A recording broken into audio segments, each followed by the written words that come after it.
Au hasard de mes lectures, pour pouvoir trouver matière pour le podcast, je suis tombé sur deux articles de Castel parus dans les Cahiers du Sud du 1er juin 1928. Je vous les retranscris ici parce qu'ils me semblent assez intéressants à connaître. Un mot tout d'abord donc sur Castel. Alors je ne vous fais pas toute la biographie de Castel, mais le plus important à savoir, c'est qu'il obtient un poste d'architecte départemental des Bouches-du-Rhône en 1918. Il se rend donc à Marseille avec son épouse pour occuper ce poste. Donc il est nommé architecte en chef des Bouches-du-Rhône. Donc poste qu'il occupe jusqu'en 1941. Donc en fait, entre les deux guerres mondiales, donc il a fait pas mal de choses à Marseille. Notamment, on peut citer la reconstruction du partiel à la suite d'un incendie de l'Opéra municipal de Marseille, dans le style art déco. Le monument aux morts de l'armée d'Orient était terre lointaine, élevé par souscription publique sur la corniche Kennedy. Le monument commémoratif au roi Alexandre Ier de Yougoslavie et Louis Barthou, donc suite à l'assassinat du roi Alexandre. Donc j'ai fait déjà un épisode sur ce sujet-là. Et donc également aussi divers édifices publics comme la prison des Baumettes en 1931 et l'annexe du palais de justice en 1933. Et donc ce qui est intéressant, c'est qu'il s'est attaqué à pas mal de problèmes d'urbanisme. Et donc c'est vraiment le sujet des deux articles qu'on va lire ensemble. Donc comme je disais, c'est dans les Cahiers du Sud au 1er juin 1928. Donc, premier texte, urbanisme, l'urbanisme et la circulation urbaine. Nous avons jusqu'ici considéré surtout l'urbanisme dans ses rapports avec le bâtiment, avec l'habitation, soit peut-être dans notre projet de métropolitain. Nous n'avons pas visagé dans ses rapports avec la circulation urbaine.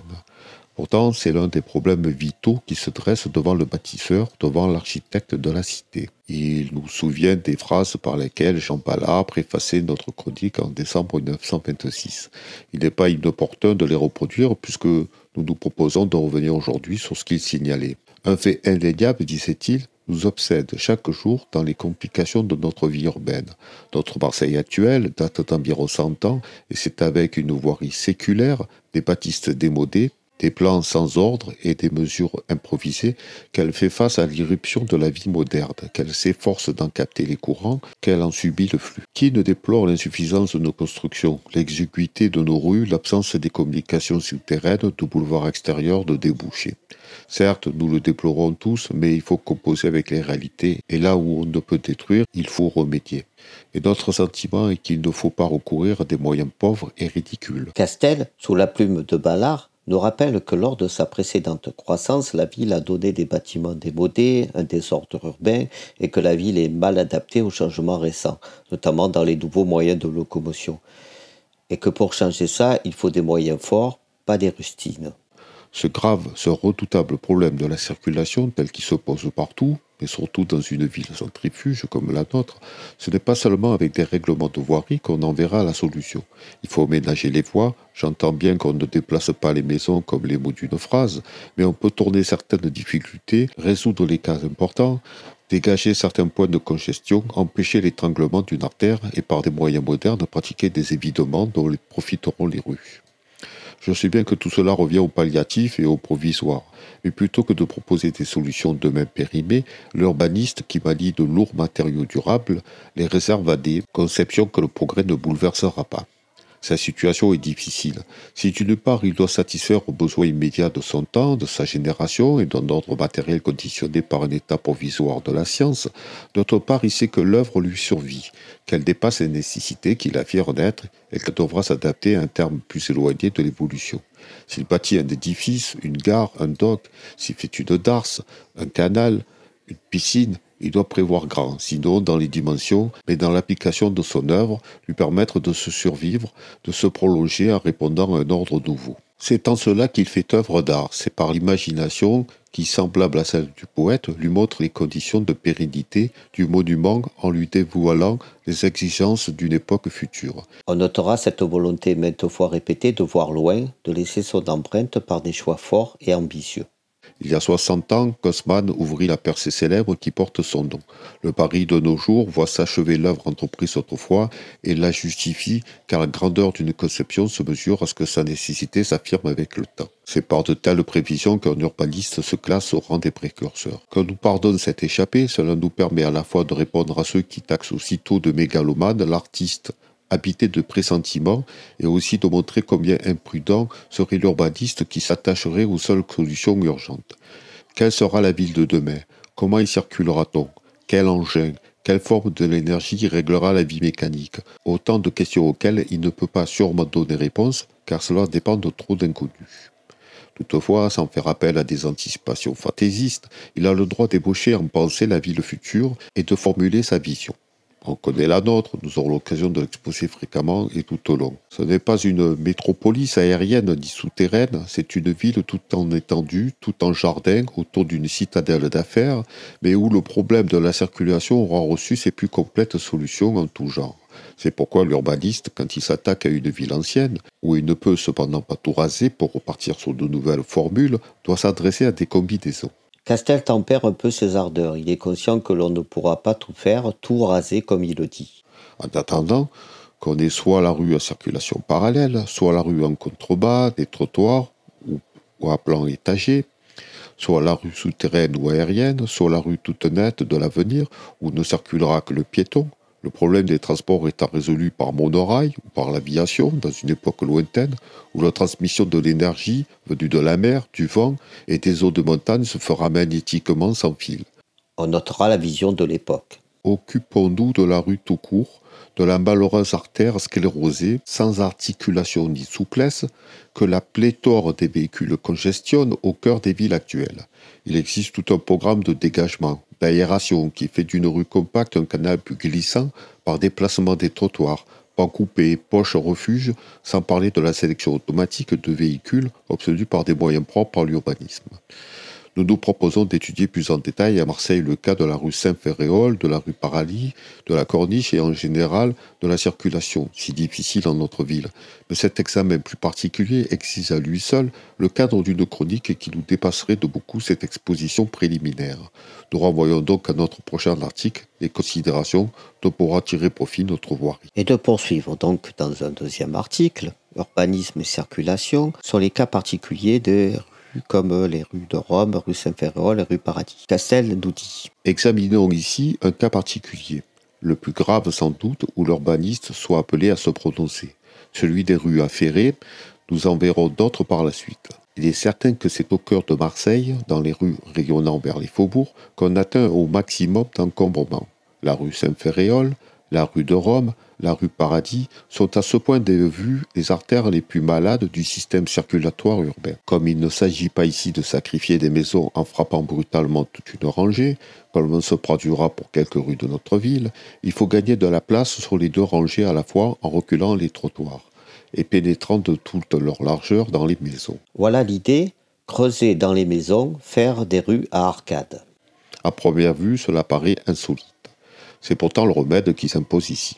Alors que toutes les grandes villes du passé possèdent des rues à arcades, où la foule évitant la chaussée circule sous les maisons, Marseille seul n'en a pas.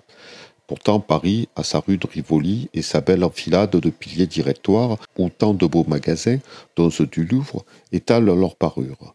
Berne, sa rue de la Vieille Horloge avec ses antiquaires, et Venise et Milan, et près de nous Nice, avec les galeries Masséna, sa place Garibaldi. Enfin, de petites villes de Provence, Arles, Tarascon, ont leur rue à arcades où l'on abrite les marchés. Donc Marseille peut avoir ses rues en portique où le public, au lieu d'aller à ciel ouvert, passerait sous de luxueuses galeries. On y voit déjà, décidant ce recul, certains magasins établir leur entrée en retrait du trottoir actuel. Boca sur la Canebière, Basse sur le cours Saint-Louis, Franou, la compagnie algérienne, dans la rue Saint-Ferréol, etc. Pourquoi ne pas prévoir la généralisation de la chose? Une aspiration serait automatiquement créée, dont la rue profiterait aussitôt. Délaissant la ligne verticale, dont la construction a fait un article de foi, et au lieu d'empâter les maisons à leur base, il faut s'employer au contraire à les dégager, à les éviter, à ne pas craindre de flanquer en surplomb du rez-de-chaussée, des étages en avancée, des beaux windows en encorbellement. Il faut, disons-nous, ne pas avoir peur de la ligne brisée et après avoir donné du ventre à une maison, savoir ensuite lui retirer de la profondeur vers le faîte, comme on voit au gratte-ciel américain où les derniers étages se superposent en troncs de pyramide. La seule loi du bâtiment est l'équilibre des charges, et l'on peut tout oser si l'on ne crée pas de porte-à-faux. Castel rappelle là un fait important, on peut tout oser dans la mesure où l'on trouvera une utilité si cela ne crée pas de porte-à-faux. Rien ne s'oppose à la réduction des rez-de-chaussée. La solidité, on l'a vu pour Boca par exemple, où des minces colonnes tiennent lieu de mur, de façade et soutiennent la maison, ne sera pas compromise. L'éclairage sera mieux assuré par des lampes de plafond posées de porche en porche. On n'aurait plus ces trottoirs boueux et le passant serait à la fois protégé du soleil comme de la pluie et même des éclaboussures. La chaussée gagnerait 3 mètres en largeur. La rue avec ses galeries en gagnerait au moins 5. Donc, des congestions. Chose curieuse, la pression du progrès, les nécessités d'une modernisation aboutiraient à ceci.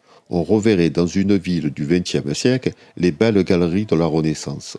Cela prouverait une fois de plus que l'utile n'est pas forcément laid. Merci à lui de penser ça. Combien avons-nous de bâtiments laids sous le prétexte qu'ils sont pratiques? Il resterait à discuter de la prééminence du style, arcade ou linteau. Le ciment armé lève ici le doute, c'est le linteau qui l'emporterait. Plus de plein cintre, mais des portiques rectangulaires adoucis aux angles par les chapiteaux des piliers. L'on y gagnerait en clarté et en aération. Mais objectera-t-on, le propriétaire y perdra en valeur locative du rez-de-chaussée. Erreur, car ce même propriétaire y gagnera si on lui permet, si on lui facilite la surévaluation de son immeuble.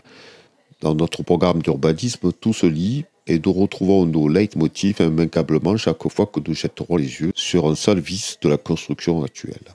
D'ailleurs, ce rez-de-chaussée n'y perdra qu'en dimension. Il aura son entrée doublée par les facilités de la circulation. Le piéton stationnera plus volontiers sous la galerie et s'arrêtera devant les vitrines, ce qu'il ose à peine aujourd'hui. Castel n'oublie pas de glisser l'argument économique commercial. Que faudra-t-il pour cela? De la volonté de la part des autorités municipales, un arrêté frappant d'alignement toutes les façades des rues notoirement encombrées, il y aurait peut-être quelques protestations au début, puis tout le monde se réjouirait, comme toujours. Le piéton qui pourrait circuler sans mettre sa vie en danger, la ville qui en serait embellie, et le propriétaire qui trouverait l'occasion d'augmenter la valeur de son immeuble. Ajoutons aussi l'urbaniste qui, à la satisfaction du devoir accompli, joindrait peut-être le plaisir des trois autres. Dans une troisième partie, Castel poursuit en évoquant les avenues. Nous faisions allusion à la caducité de notre système de communication, rues, boulevards et routes, et nous parlions des dangers qui y créent l'irruption de la vie moderne, avec ses voitures à grande vitesse et ses moyens de transport que l'industrie multiplie. Il suffirait de lire dans les journaux, surtout ces temps derniers, la rubrique accidents pour se convaincre de la profonde exactitude de nos propos. Routes et avenues datent d'au moins 60 ans.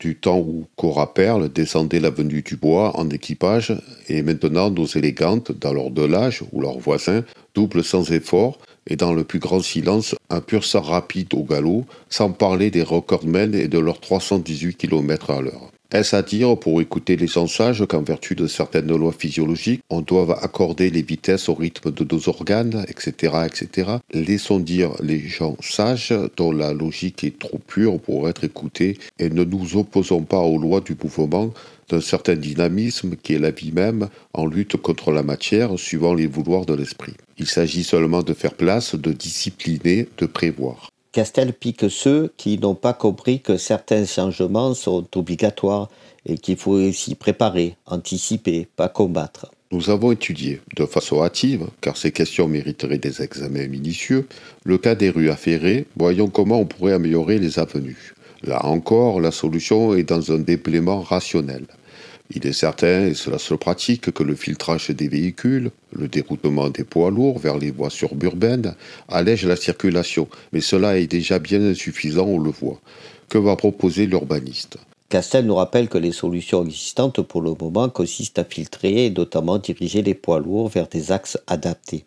Tout d'abord, la scission de l'avenue en deux courants de sens contraire, et cela non théoriquement comme les règlements de voirie l'imposent déjà partout, mais bien en fait soit par l'établissement de refuges à peu de distance, soit par la création d'une allée et d'une contre-allée nettement séparées sur toute la longueur d'une section, de croisement en croisement, par une plate-bande en trottoir propice aux piétons. Cela se fait déjà à Paris pour certains boulevards. La solution est dans la création d'une allée et d'une contre-allée, créant une séparation en plate-bande propice aux piétons. On aurait pu adopter ce mode lorsqu'on a élargi la chaussée aux allées de Mélan. Il suffisait alors de conserver la rangée d'arbres médiane et de supprimer la rangée latérale à la vieille faculté. La percée se serait faite au monument des mobiles qu'il fallait reporter en arrière. C'est le projet qu'ont présenté les architectes et qui fut écarté pour des raisons de perspective. Mais ce qui ne s'est pas fait pour la canebière prolongée pourra s'appliquer à toute avenue future. On note son regret pour les choix faits aux allées de Mélan lorsqu'on a prolongé la canebière. On peut aussi accroître l'intensité de la circulation en supprimant les arrêts pour les passages des piétons. Il suffira d'établir des galeries souterraines transversales qui d'ailleurs se prêteraient à une utilisation immédiate pour le commerce, boutiques, vitrines, publicité, sans compter les salons de décrotage et les urinoirs, ce qui permettrait enfin l'accession des femmes aux commodités gratuites en attendant qu'elles aient le droit de vote. Pourquoi ne pas songer aussi aux passerelles qui supprimeraient pour beaucoup l'angoisse de certains transbordements? Ceci pour la chaussée, mais il est possible d'améliorer les trottoirs pour la facilité du piéton. Qu'attend-on pour supprimer ces squelettes d'arbres qui, dans certaines rues, ne subsistent que comme une parodie douloureuse de l'espèce et ferait douter de la nature? Vous aurez noté, mesdames, en quels termes Castel pense à vous. Nous noterons que Castel ne s'embarrasse pas de la nature et en supprimerait volontiers les squelettes d'arbres, comme il les appelle.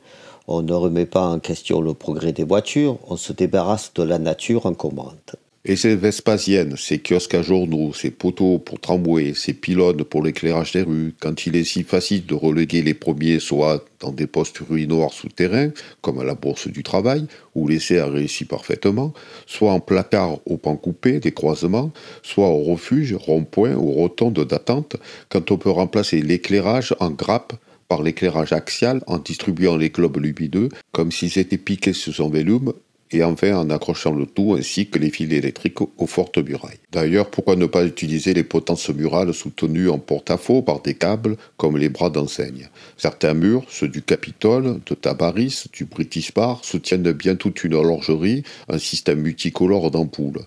Et certaines rues de Chine, qui ne manquent pas de pittoresques, les anciennes oriflammes portées horizontalement par des hampes, ressemblent à des trapeaux rangés pour une voie glorieuse. Nous pouvons bien remplacer l'étoffe par de la lumière, ce n'en sera que mieux. Chacun se fera un avis sur sa vision d'urbaniste. Déblayons les trottoirs, qu'ils soient nus, sans un accident. N'oublions pas qu'un édicule, arbre ou pylône, fût-il seul, agit comme un bouchon, en supprimant la circulation sur une certaine longueur dans une bande de trottoir égale à sa largeur. Si deux accidents de cette nature se produisent à peu de distance, on remarquera que la partie du trottoir qui délimite est proprement inutilisée, d'où perte dans le débit de la rue, gêne pour le piéton, ce qu'il faut éviter à tout prix. Castel veut épurer. Un trottoir doit être nu. Rien ne doit retarder le piéton ou le progrès. De même, il faudra supprimer toute saillie, toute avancée, en attendant d'ôter au rez-de-chaussée davantage encore. Il ne faut plus tolérer d'angles, de promontoires arrêtant le flux déjà embarrassé des grandes artères. Il faut établir partout où des rues se croisent des pans coupés et arrondir la chaussée pour le virage. Le piéton y trouve encore un refuge dans le segment demeuré libre. Il est paradoxal qu'on ait précisément fait disparaître un pan coupé à l'angle du boulevard Philippon et de la rue Espérandieu, alors qu'il faudrait prescrire partout cet usage dans l'intérêt même des maisons, inconfortables dans leur angle. Enfin, il y a beaucoup à dire sur les courbes, tant pour les promenades que pour les routes. Cette question étant de plus haute importance, attendu qu'elle concerne notre magnifique corniche, les routes côtières de notre Provence et toutes les voies en général, et qu'elle fait l'objet d'études spéciales de la part de certains urbanistes, nous l'examinerons plus à loisir dans un prochain aperçu. Je vous dis à bientôt pour d'autres épisodes.